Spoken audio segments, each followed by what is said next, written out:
সবাইকে জানাই শুভ নববর্ষ।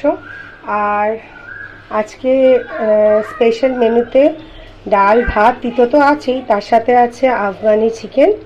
আর এই যে জলটা, এটা চিকেন থেকেই বেরিয়েছে। এই জলটা দিয়েই, এক্সট্রা অ্যাডেড জল হবে না, এই জলটা দিয়েই মাংসটা সেদ্ধ হবে আর মশলাটা গায়ে লাগবে।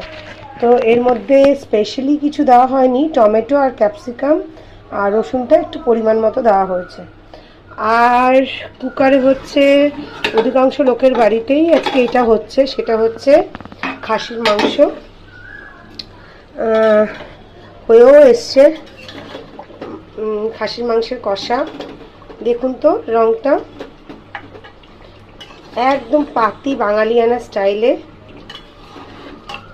এতেও এখনো জল দিইনি, তেল বেরোতে শুরু করে দিয়েছে। একটা জাস্ট সিটি দেওয়া হবে আর অল্প একটু গরম জল দেওয়া হবে, অল্প সামান্য। আর এই যে মশলাগুলো গলে, মানে মশলার রসেই মাংসটা আর কি সিদ্ধ হয়েছে, নরম হয়ে এসছে।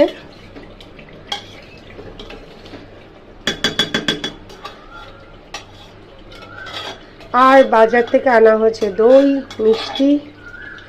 এ তো সব মানে কেনা জিনিস, তাই আর ছবি দেখালাম না।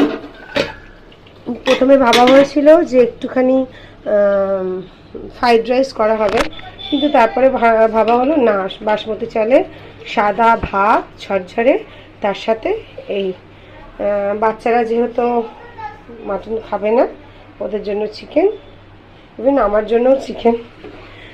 আর আমার বড় ছেলে মাটন ভালোবাসে।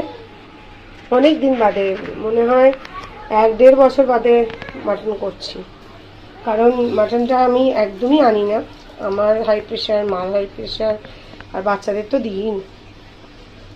এই হলো ব্যাপার। তো কার বাড়িতে আজকে কি রান্না হচ্ছে, কার কার বাড়িতে মাটন হচ্ছে, কার কার বাড়িতে চিকেন হচ্ছে, কমেন্ট বক্সে অবশ্যই জানাবেন। আর জানাবেন যে এই যে চিকেন রেসিপিটা, রঙটা কেমন হয়েছে। খুব হালকা মশলা দিয়ে তৈরি হয়েছে। তার সাথে উপরি পায়না কি, উপরি পায়না হলো এই বাসনগুলো, এই এক্সট্রা বাসনগুলো আমাকে এখন মাজতে হবে।